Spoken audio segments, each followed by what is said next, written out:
Hello, everybody. My name is Pooja Karmakar. I'm from the University of Bahrain, currently doing my computer engineering major, a third year student. I would like to welcome everyone who just joined in today. I really appreciate every one of you here. We are doing a weekly session here in Google Developers Student Club, and we are doing a session on interview preparation, and it covers the topic of data structure, algorithm, and digital design. The topic we are going to start with, by the way, this is our first session, so hopefully you all are. I would love to see all of your faces in the next sessions. So this session will start with big O notation, and we'll literally talk about how or what big O notation really is, how it works along the algorithms, what the use of it, and why do we have to know it regarding to ace our practical interviews, basically. So if you have not done an interview, or if you're thinking of doing an interview, I would suggest you to at least know little bit basics about big O notation, because no matter which course, IT course you are taking, or whatever major or field you are, I think so, in any coding or basic software interviews, you need to know what is big O notation and everything regarding it. That's right. Yeah. So today's topic, I will be the one presenting. Along with me, I have Leila Abdullah.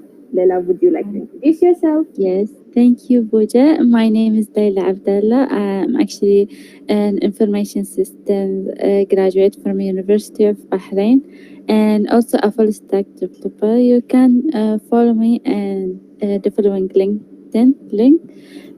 So feel free to follow or give feedback after the session. Thank you. Thank you, Leila. Let's get started. So, yes. So, whenever we think of big O notation, if you are in IT major, I am hoping that you at least heard big O notation once in your life. Hopefully that's why you're here to know about it. So, if you not have heard about big O notation, we have got you covered. Me and Leila, we have got you covered. I also wanted to inform that this is not a formal session. We are more into discussion. So, please feel free to jump in chats if you want to write any comments. Leila will be the one seeing it. So, just feel free to let us know if you have any comments. So, let's get started. So, what big question is? What is big O?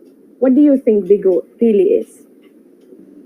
The word is so big, but the explanation would be a very simple answer.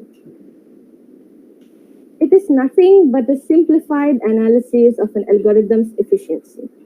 Okay, the word might be heavy. Let me make it clear. This is nothing but how efficient or how easy a code could work for us, how easy it could make, or how efficient it is, basically, in one simple word. In big O notation, there are few terms which works in case of the algorithm's efficiency. There is time complexity and space complexity. Now let's get back. What is time complexity, basically? The word might be very heavy, but it is nothing but how long an algorithm takes to run. How long a code needs to run is basically the time complexity. And let's look into space complexity. Even in the wording, you can understand this is nothing but how much memory is used by an algorithm, in simple words. We can think of time as a number of operations or steps it takes to complete a proper number or a proper problem of size n. So we will just look into what are more. Okay, so in big O notation can express the runtime of an algorithm. So we will be knowing how what will be a runtime of a code in the future, or in the coming slides. You will see that we will be talking about more of the examples about the runtime complexity and how it is dealing with the big O notation. There are some cases that you might have to worry in case of big O notation. Those are best cases, worst cases, and expected cases. But let me just say you, mostly in big O notation, we typically look into the worst case examples And in today's slides, we are looking into most of the worst case examples, but that does not specify that the best case and the expected cases are neglected. No, they are also important, but big O notation mainly typically looks into the worst case scenarios. Now, let me just show you guys, or let's brighten up what is best case, what is worst case, and what is expected case. Maybe by the name, many of you might just clicked in, okay, I know, okay, let's see your knowledge. Let's see how much you know about it. Yes, so we just learned that it describes about the runtime. For those of you beginners who don't know what runtime is, it is nothing but the length of time a program takes to run. How much time is a program taking to run is nothing but the runtime. In very simple words, best case is nothing but the fastest time it needs, or the fastest time a program needs to run. And the worst case is nothing but the slowest time, or the shortest, or the how slow the program is it's running, basically, is the worst case. In theoretical way, best case is the function which performs the minimum number of steps. Okay, minimum number of steps on input data of n elements, and the worst case is the maximum number in input data n. Remember this n. We will really talk about this n in the coming examples. So what is n might be asking in the future or in the coming slides. What is n? N is nothing but the input size, input data size, basically. And the average case is what the function performs in an average time, or how many average number it takes. I hope this is clear with everyone. Even if you have some confusion, let's clear it out. Okay. I don't think so many, when we even think about a code, we might think, okay, there might be some hundreds of lines, or when there is something theoretical, we might not understand everything in theory. So let me just break into some little real life situations. So let's think. Okay, me and Leila, we two are the protagonists of this scene. Okay, so we have a condition that I have to travel. Let me see the screen. Okay, so we have to travel a distance from our home to our workspace or our office. So we were thinking, me and Leila, we have some similarities. Let me see. So in my case, I have a private transport or a car, whereas Laila has to travel to her workspace through a bus. So there are some timing factors. So what do you think could be the best case? What do you think could be the best case to reach the office?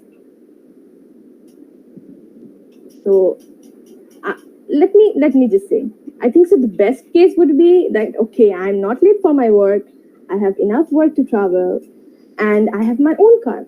So I have my own convenience and a proper timing. There is no timing factor, like I'm already 1 hour early to my work, or I'm half an hour early to my work. Win-win situation. I think so that would be the best case scenario. But what do you think would be the worst case scenario? So I think so the worst case scenario will be for Leila. Suppose Yes. I think so. She woke up late. Suppose she woke up late and she sees the timing. Okay, and she's already say 10 to 15 minutes late for her work. Unfortunately, she also have to catch a bus. So in that case, this would be the worst case scenario where there is no time, her transport is not convenient, and so at the end it will be like a disastrous situation. So For worst case me. scenario for Leila. Lucky Buja. Yeah. I hope you never go to that situation. But if you go, that would be the worst case. Yeah. Now, what do you think could be the expected case scenario? I think so. The expected case scenario is your boss is calling. Maybe you are on the way to the work and you have your own car, and your boss is calling you saying, "Yeah, I'm on the way. I'm on the way. I'm just on the way." You say that, or I think so. This is like basic situation when you have your own car. You're almost on the way of your workspace, and you're not late for the job. The main topic is you're not late for the job. So that could be like an expected case scenario or an average scenario. So I hope this is very That's clear right. now. What do we know, like a best case, average case, and expected case scenario in real life situation? I hope this is clear. Let's get into the next slide. Okay. Like every good or bad things, we always have some certain rules and regulations that we have to follow.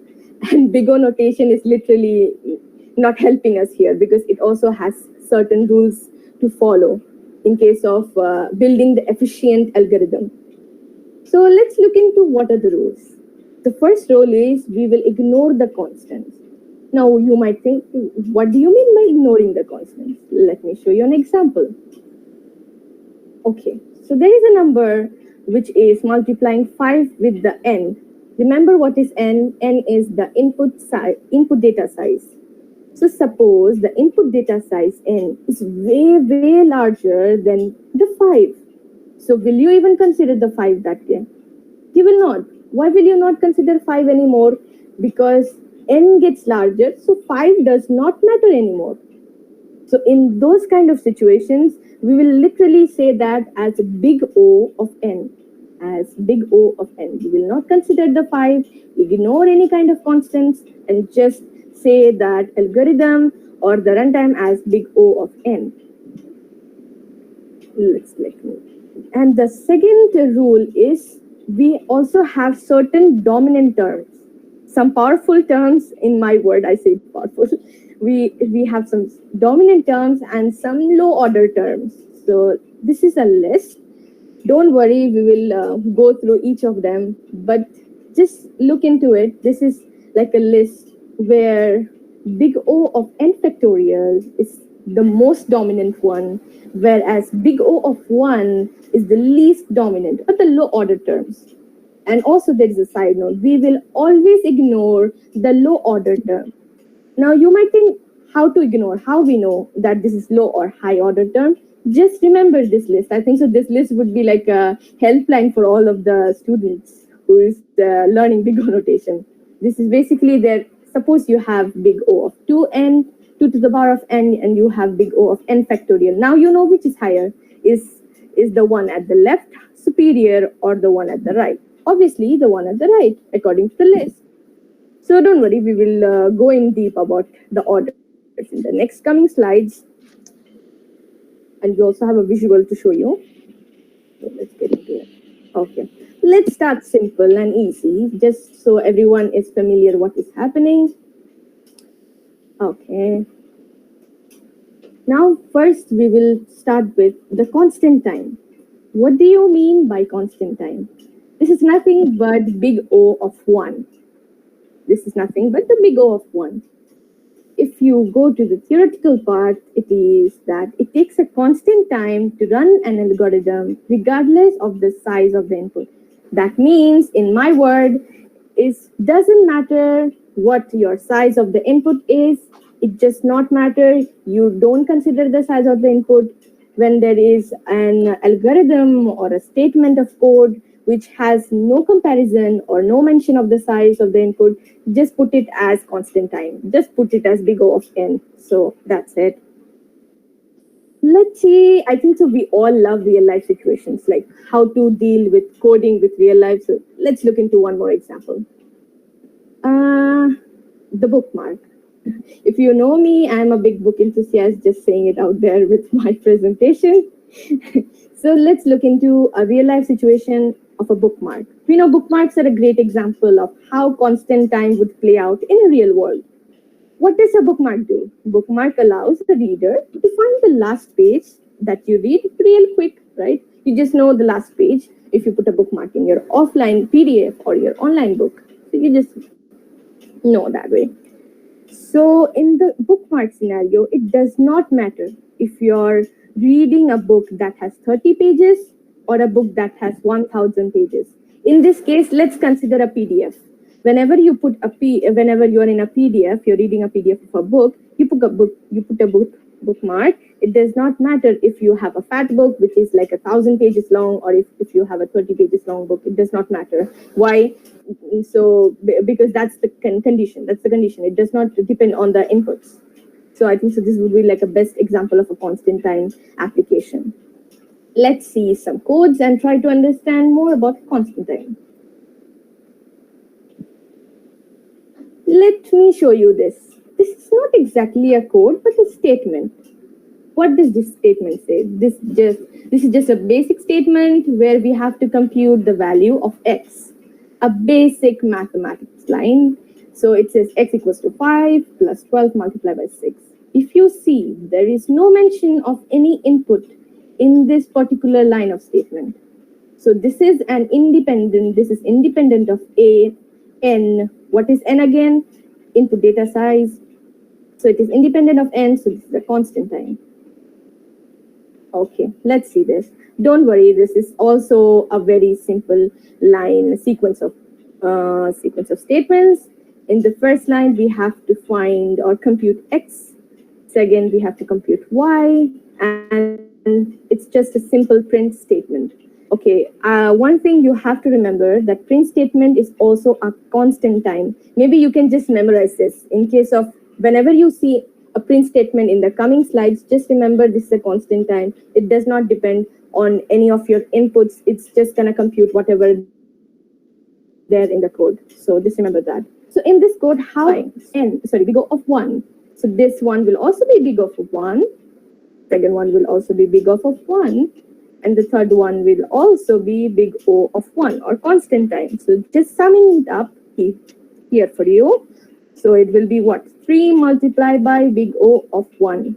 Remember, okay, let's going back to the rules. In the rules, we know we always ignore the constants. So according to the rule, we are ignoring the constants. So it sum up into big O of 1 constant time. So don't forget the rules. The rules are important here. Let's go to the next slide. I hope this is clear. Even if you have any problem, just comment it down. Leila is there to see you and help you out. Okay, the next dominant term or the next term is linear time or big O of n. What does this mean? It is very easy. It does not mean anything different. It's just the runtime increases at the same pace as the input. So if there is a value or an input which is way bigger than, which is increasing, the runtime will also increase, proportional to the input basically. So here, if you see a small line of code, here they says for x in a range of 0 to n, remember n is the input size. So we have something with input size. So for sure, this will not be constant time, remember? Because in constant time, we don't consider inputs. But here we have an input, this cannot be constant time, sure. Okay, tick. Let's go to the next line. The next line is a print statement. In the previous slide, I said print statement will always be constant time. So constant time means big O of 1. This is a 2-line code. So what will it be? N, capital N, multiplied by big O of 1. Now, in the sum up, we wrote big O of n.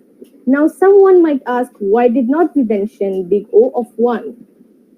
Guys, because in the rules, remember, in the rules we said we just ignore the low order terms. So big O of 1 is a low order term, so we just stick with the dominant terms. Yeah, so this line, this is how we do it. So let's go a little bit deep into one more code. I hope this is not overwhelming. I hope this is okay. Okay, this is a little bit tough. I think if you are familiar with C++, you will be happy with it. So, okay, now in this line of code, we have to find the runtime of a foo O function below. So this is a void function where they have mentioned an array. And here, this array is nothing but what? This array is nothing but input data size or capital N, if you remember.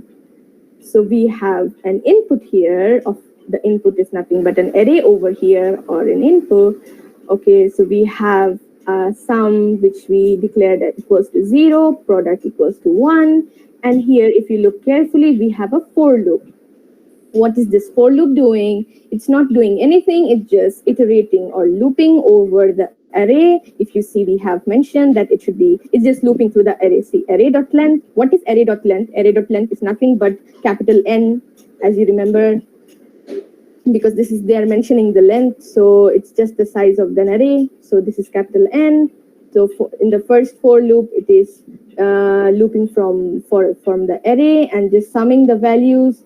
In the next for loop, it's looping through the array and finding the product of the loop. So, okay, there is a mention of input, guys. There is a mention of input. Mention of input. The input, it is dependent on the input. So how will you find out what is happening here? How will you know the runtime? And there is a print statement. Print statement is nothing but big O of 1. Let's look into it. Okay, so this is nothing but what? This is nothing but big O of n. So it does not matter. The fact that we iterate through the array twice does not matter. So you might think, why are we not multiplying it? Because there is like one n here, and then there is also a mention of n here. No, it does not matter because there is only one input and we are only iterating through the same input, no matter how many times we iterate here. But in the coming slides, there might be some twisty questions, so I hope this is clear. Let's get into the next part. One more thing I would like to add on. That is, remember, we are looking into worst case scenarios here, okay? So things might be different in best case and accepted case scenarios. Okay, so the next term is quadratic time, or big O of n square. Okay, a lot of timing, but this is necessary to us to know the runtime, to know how efficient an algorithm is working. Please stay here with us. Okay, so what is quadratic time? It means that the calculation runs in quadratic time, which is squared size of the input data. So it's nothing but what? It's nothing but the input data squared. That's it. Now you might ask, where do we really use this quadratic time? Or where is this, how we know, or where is it used most of the times? Where this sort, it is mostly used in the sorting algorithms like bubble sort, insertion sort, selection sort. So we use quadratic time mostly in sorting questions or sorting algorithms. Let's see. Okay, we have to find the runtime of print Paris function below. Let's see this code. Let's see this code. So this is nothing but exactly like what we saw in the previous, but there is slight changes. I hope you notice the changes. Just like the previous slide, it is also taking an array as an input. That means n. So here we have nested loops, but in the previous slide we did not have nested loops. We had two separate for loops, but in this question we have a nested loop. In the first loop, it's just an array iterating from from array 1 data to the array 2, and that's how it's working. In the second, it's iterating the same way, and in the third one, it's just printing out the value. So here, let me show you what's happening. Yeah, if you want to properly visualize it, this is how it will look in case of iterating. So suppose we have a pair of I and j as we initialized here. I equals to 0, where I is less than array.length. J is equals to 0, where j is less than array.length. And okay, we are iterating it. So now if n equals to 8, now this is how it will look like. So it will iterate from 0, 1, 0, 2, 0, 3, similarly 1, 2, 2, 3, and that's how. So I just pasted it so everyone can visualize it, what is happening in this array. So if you see, why did we put the runtime in O of n square? Because it's multiplying here. We have like a nested loop. We have two loops happening at the same time. So it is printing all pairs, 2-element sequences. So there are O n square pairs, therefore the runtime is big O of n square. So it's basically taking all the elements, it's multiplying it themselves, basically 2-element sequences, I mean. So that's how it's working here. Nested loop. Let's go to the next question. Okay. Let me just test you people. I want to see how much you are with me right now. Let's look into this strange bit of code. Let's see what's happening. Okay. This is, if you remember, similar, little bit different, but let's look into it. It says about a function of print unordered pair, we have an two parameters, that is array of A and array of B, two arrays at the moment. We have nested loops. We have 4 nested loops where in the first one it is int I equals to 0. It's taking the length of A, array A. If you look into carefully, in the second one, j equals to 0, taking the length of array B. So that's how it's working. In the third one, it's k equal to 0, which is taking this huge number. So k is less than this number. Now, what do you think would be the runtime? What do you think would be the runtime? In previous example, we saw we had 2 nested loops. Okay, many of you might think, okay, there is 2 nested loops, so maybe, wow, big O of n squared. 3 nested loops might be big O of n cube. If you thought the code, the runtime complexity will be big O of n cube, it's wrong. Okay, it's wrong. If you thought that, it's wrong. I'm sorry. Yeah, but it's wrong. Now, let's see why is it wrong.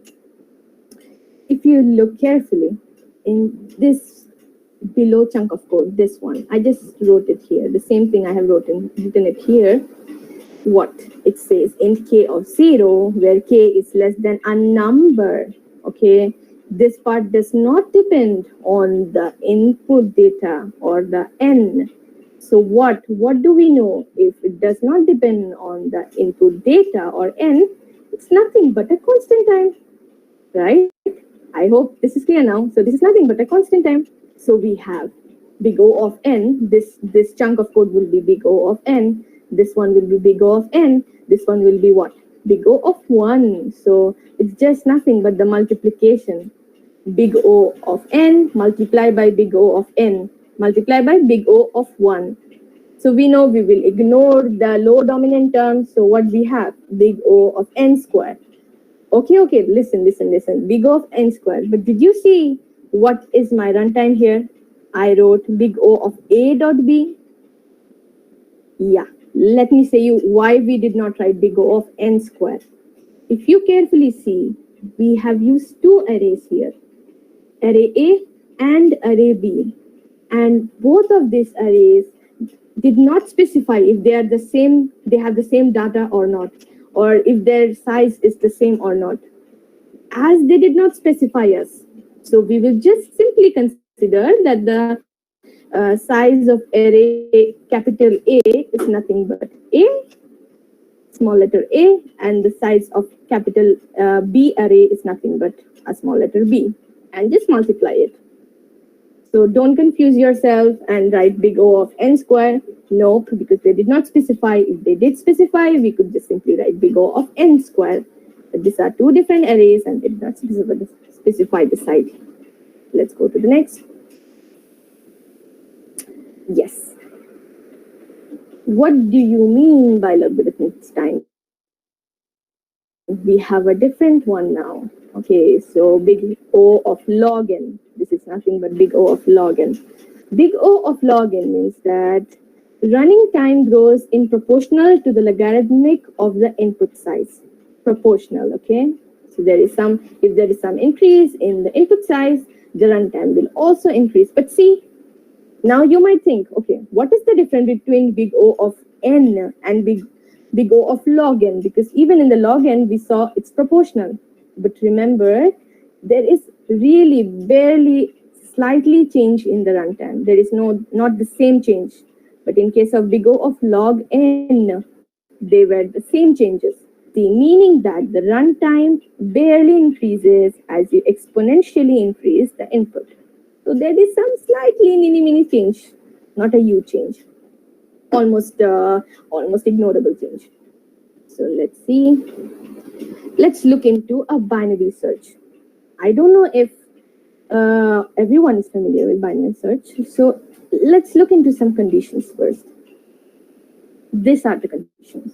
We are looking for an example x, and these are subconditions. Sorry, this is not the condition. This is basically what we are looking into. We want to find a value of x. We are searching for x. But we have these 3 conditions to it. If the x is equals to the middle, we return. If the x is less than the middle, we search from the left side. And if it is x is greater than the middle, we search from the right side. Okay, it might be overwhelming of information, but let's really look into what is happening. This is the code. Let me make it clear for everyone, and let's start from, yes, let me start from the Jamboard. So how will you understand? So here our motive is, let me pick a pen. Okay. So right now our motive is to search n. So remember I said we have to search x. So let's just write that this x is nothing but what? Nothing but an n. Here we have given an array of a sorted number. If you see, it's sorted. It's going from 1, 5, 8, 9, etc., etc. So it's a sorted array. Now, the first condition was we have to check if it is from the middle. We have to check if the x is from the middle. Let's see. Let's loop through. When we loop through, okay, from here to here to here, how many values? 1, 2, 3, 4, 6, 7, 8, 9. There are 9 numbers. So what will be the middle value? It will be 11. The middle. Sorry for my typing. Sorry for the drawings. I'm not using a pen, so it's not that clear. Hopefully you are still able to understand. So, so the middle value will be 11. Now, what's our condition? Let's look into the condition. Our condition was we have to first see x equals to middle. If it is middle, we return. Now see, did we get 9 here? Because we were searching for 9, remember? Did we get 9 here? No, we did not get. But then let's get into the next condition. What was the next condition? We have to check if 9, x means what? 9. If 9 is less than the middle value, what we got? We got 11. Is 9 less than 11? Yes, 9 is less than 11. So then what we do? We search for the left side. Let's look into the left side. We search for the left side. So here we ignore whatever it is there on the right side. Why? Remember, this is for the sorted one. Things might be different in unsorted array. This is in case of the sorted array. So now we ignore the one from the right. We just look into the left side. So let's go here. This is the left one.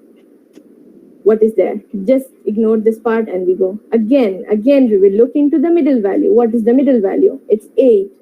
Okay. What we had to search? We had to search 9.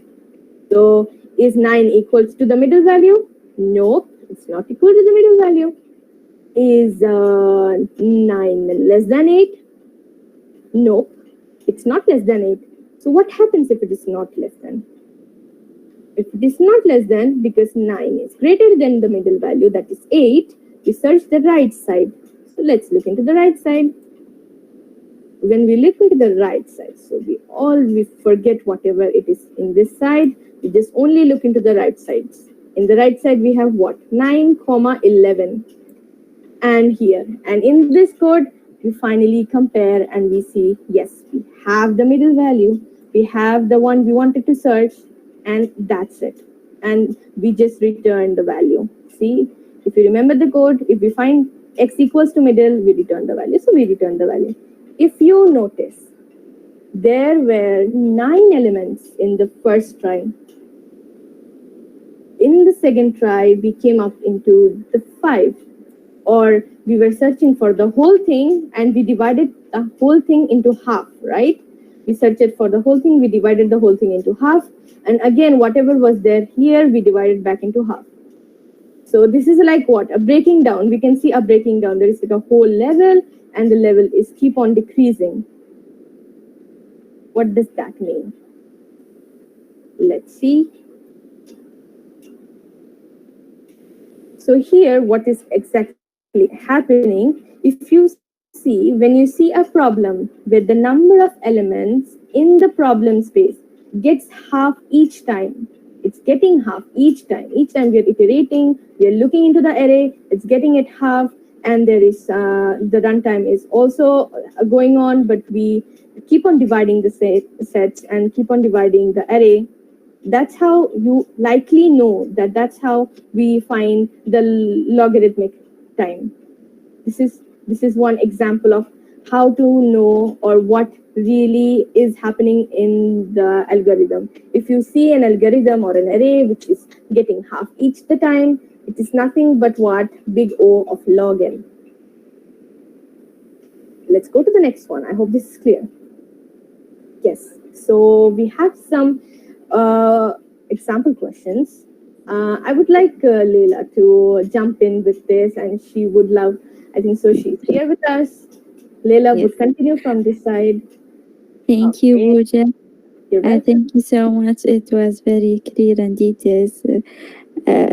I think Pooja covered everything, but we have very two interesting examples. These examples are first one is factorial. I think you kinda saw these examples in IQ test or puzzles. So let's see. So we have this code here. So it's factorial. If you don't know, is the factorial. For example, let me give you an example. Let's see. Let's assume that we have n factorial, which is, for example, 3. And according to the condition, if n, which is 3 less than 0, we will return 1. Now this is not true. Else, if n equal to 0, which is also not true, else we go for the last one, return n multiplied by factorial n minus 1. N minus 1, which is 2. So we multiply 3 by 2. And we will go again with the new value of n, which is 2. And 2 is 2 less than 0. No, again. Is 2 equal to 0? Also no. So we'll return one more time. 2 multiplied by 3. 2 multiplied by 2 minus 1, which is 1. And you can figure out that the input will be 3 factorial, which is written like this, will be sorry, will be 2 3 multiplied by 2. Sorry for my bad handwriting. It's all right. I think so. We all understand. We all don't have a pen. Okay, so that will give us 3 multiplied by 2 multiplied by 1, which is 6. I think you figure out. So what's the point here? The point here, what is the big O of this factorial? As you can see, we are kinda looping, but can you see a for loop? Can you see a while loop as usual? No, but you see this function is calling itself. So it's looping over and over, and these taking steps. So we don't care how many steps, but we care about looping. If you figure out from Puja examples, when we loop, not an instead loop but a normal loop, we kinda have a good hint that this is O of n. So n could be in here, like here, 3 or 4 steps, but we don't care. It's O of n because we dropped the constant. Right? And now let's go back to the slides.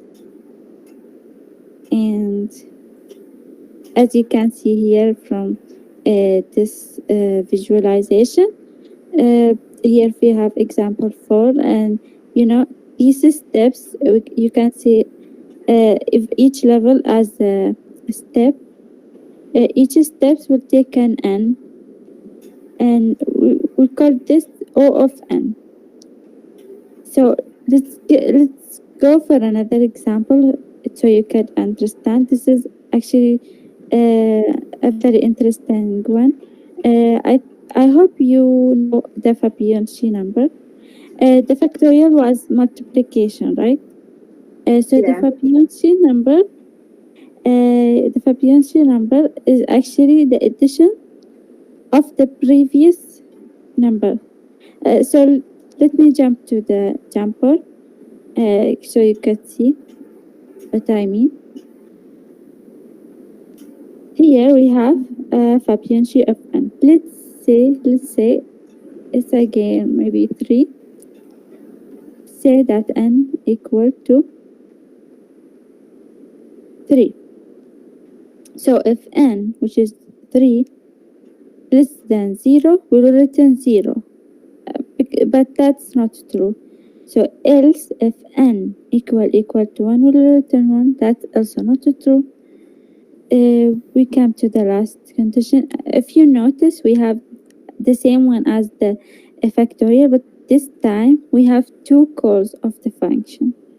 So Fibonacci n minus 1, which is 3 minus 1, will be 2 for the first call, and Fibonacci n minus 2, which will be 1 for the second call. So we kind of loop again because these conditions you saw, the first and the second condition are kind of the stopping condition, which this is called recursion. Even the factorial called recursion. We have to this stopping condition, which is called the base case. So we will go again with 2 this time. 2, is it less than 0? It's not less than 0. And 2, is it equal to 1? No. No, it's not equal to 1. Is Pooja is the only one with me? I hope Yes. you everyone is with me. So 2, we go back again and see 2 minus 1, which will give us 0. And 2 minus 2, sorry, 2 minus 1 will give us 1. And 2 minus 2 will give us 0. As you can notice, these kind of the end of this branch, because why? We have a stopping condition that if it's n equal n less than or equal to 0, we'll return 0, else we'll return 1. So 0 or 1 are the one who are gonna stop this recursion looping. And we also have this one. Actually, this is the end here. So what do you mean by Fibonacci? As 0, 1, 1, 2, 3. As you can see, that 3 is 2 plus 1, and 2 is actually 1 plus 1. Actually, this is the end. So each 2 number is the addition of the next number. This is what we mean about this is what we call Fibonacci sequence. And I think you kind of saw this in IQ test or puzzle box. But we don't care about, actually we have fun solving this. We care about the steps, how many steps we took so far. So let's see, this is 1, and this is kind of 2, even if we actually have 2 codes, but this is 1 step, 2 step, 3 steps. Like we could say O of 3 or O of n. So even if you kind of don't saw any for loop or while loop, even if you saw a recursion, which is a function calling itself, It considered to be O of n. And now let's jump to the slides. Yes. So there's branches big and we can go as deep as the okay time. So O of 2n. Oh, sorry. That's my bad. Actually, the Fibonacci number, since they have actually two codes, so O of n and also O of n.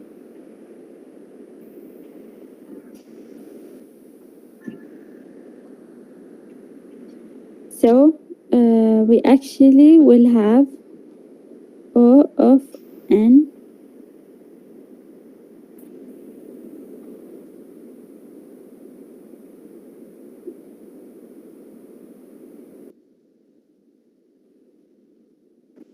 O of n Having is like two branches of it. yes. Yeah, so each Fibonacci will be having any two branches calling back to each other. So O of n from this branch and O of n from this branch. Thank you, Pooja. Yeah. And I hope you understand that it didn't And there are confuse like, you. This is a little bit confusing. But if you didn't understand, please yeah, write in just the let chat. us know. Yes. I I think can so. repeat. Yeah, I So think so. here actually we'll move to The what next are step. you saying, Pooja? No, sorry. I'm really sorry. Okay.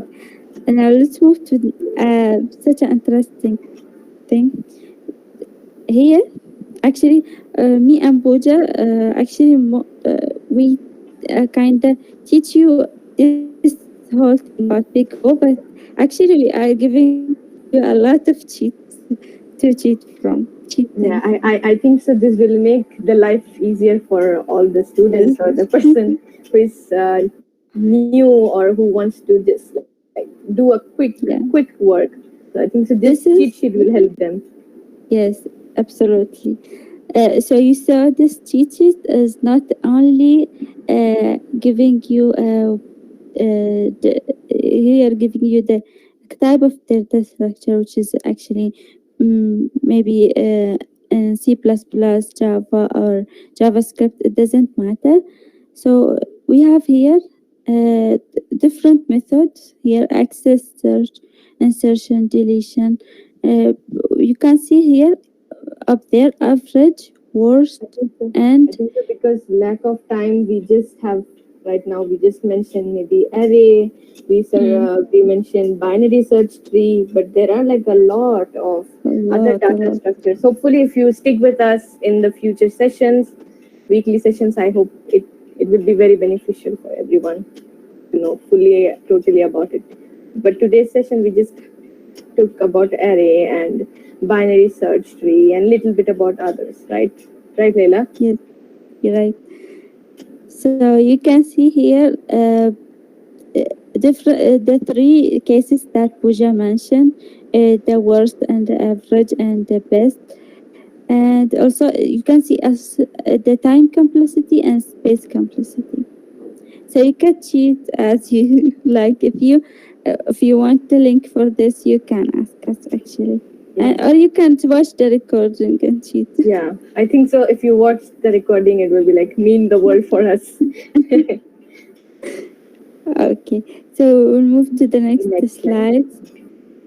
Uh, this is like a summarization of what Pooja and me were explaining. And yeah, you remember this?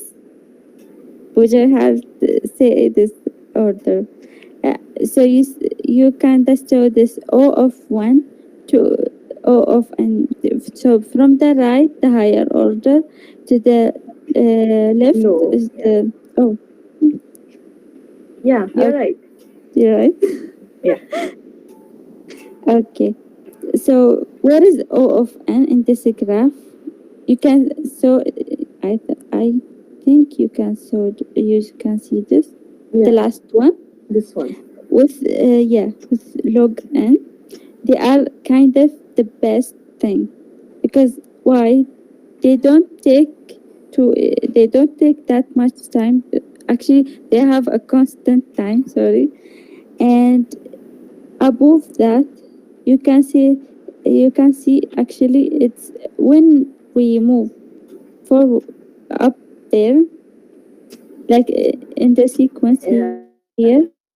And so it it gets just keeps worse. on getting bad. Yes. Yeah, it just keeps getting bad to the worst case. So this is could be like the best case scenario could be big O of one, and big O of log n, big O of capital N, and the more we go to this side, it just gets worst case scenarios. This could be the worst, best case, and this could be Yeah, the and you worst could case scenario. notice which is the worst here. Yeah, I think so. If you Mm. remember this list, you're good to So go, just to properly visualize what this list is doing and how it is working in bigger complexity. So this is just a good graph to explain what is happening. very Uh, true. yeah, so I think so. So far, this is what we have to So conclude.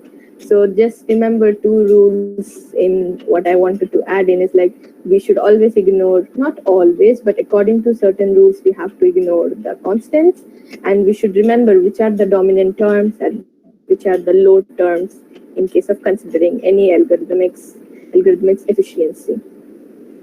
Right, Leila? yes, Yeah. I hope you benefit from this. And thank you so much. Thank you for your valuable time and your attendance. This is me and Pooja. Contact if you want. And right down left, you can see the resource of this examples and everything.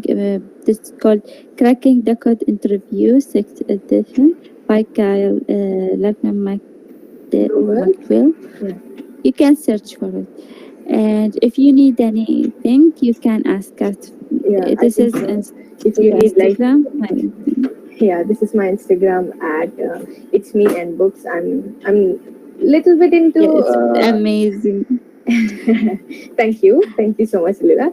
So I'm little bit nerdy book nerd. So here is my username. Feel free to contact me if you have any information, if you need any information about GDSC, about university, about books, about this session. Do let us know. And I think so, if you join through the proper way, you will have a feedback in your email, hopefully. And do send us your feedback because it really we really mean a lot to us because this is our first session. Hopefully, you guys enjoyed, and I would love to see you guys in the coming sessions. So this is like a weekly session which we are doing in every Thursday from 9 till our timing is 10, but we don't really stick into times. We are more into like where the content takes us. So for saying it's not 10, but we try to finish it in 10. And I would really like to thank Abdurrahman for giving us this opportunity, right, Lila? Yes, we thank Abdurrahman very much because Yeah. he he was the one who inspired us and encouraged us to go out and give you Same. this Yeah, session. because we even if you think that you don't know this, believe me, just if you're eager to know more about tech, about everything in general, I really encourage all of you. If you're from University of Bahrain, feel free to join the DSC club. It's more opportunities that are coming, and stick around with us. The more you join our sessions, the more we will be happy to lead you, happy to show you the new side, the tech side. I would just say Abdurrahman to speak up now. I'll just stop the session. All right. Thank you, Pooja. Thank you, Leila, for the wonderful session. Thank you guys for tuning in. As Pooja and Leila said, please fill in the feedback form. It will be sent to you by email automatically in a little bit. So it will really help us out to improve our sessions in the future as well. And we would like to take your suggestions as well. You can write them in the feedback on what do you want to learn and what topics are you interested into knowing about. So if you guys have any questions, please ask them in the chat or open your mic. It's up to you. Abdurrahman, can you say them about the coming sessions? I might feel most of them might be interested. Yeah, sure. We will conduct sessions, new sessions every Thursday about data structures, algorithms, and system design. These sessions are aiming to prepare you for your technical interview and open your eyes into different things and different techniques in order to ace your interview and know a little bit about some details that is not being discussed that much in the university curriculum, which are important as well.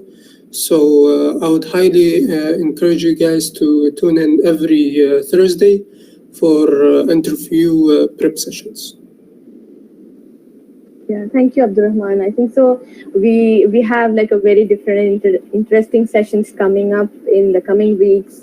And as a beginner, I really encourage other beginners to come and join in because it's really beginner friendly. So don't feel shy or worried that you might not know anything. I'm also a beginner, so we might learn each other. Our main tag is like learning each other and inspiring each other at the same time. So just feel free to join in. If you have any more concern, here is Leila's LinkedIn option. I have my Instagram, and you can just anytime come, even visit our website.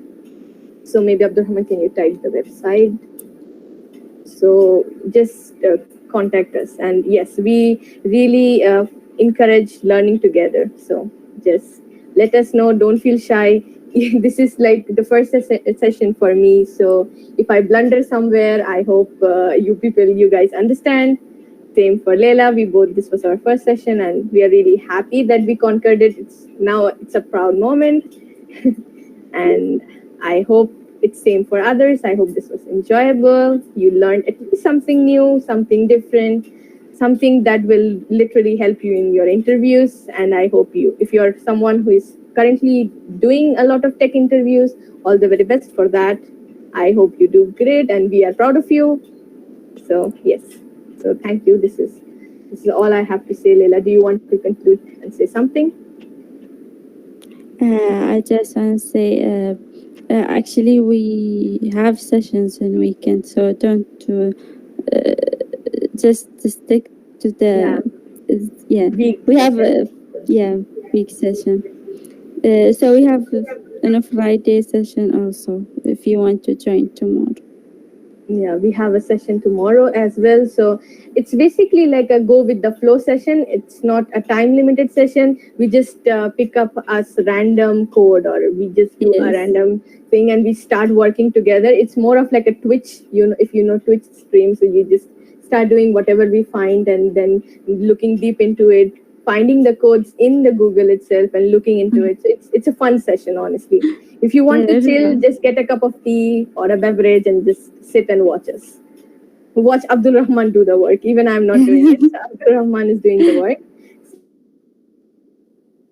So it's really a fun time. So I highly appreciate if you join in, and if you have any other concerns, let us know, and we are happy to hear. I hope we have addressed all the issues, and if you have any certain questions regarding Big O notation, you can either open your mic or write in the comments. Me and Leila, we are here to help you out.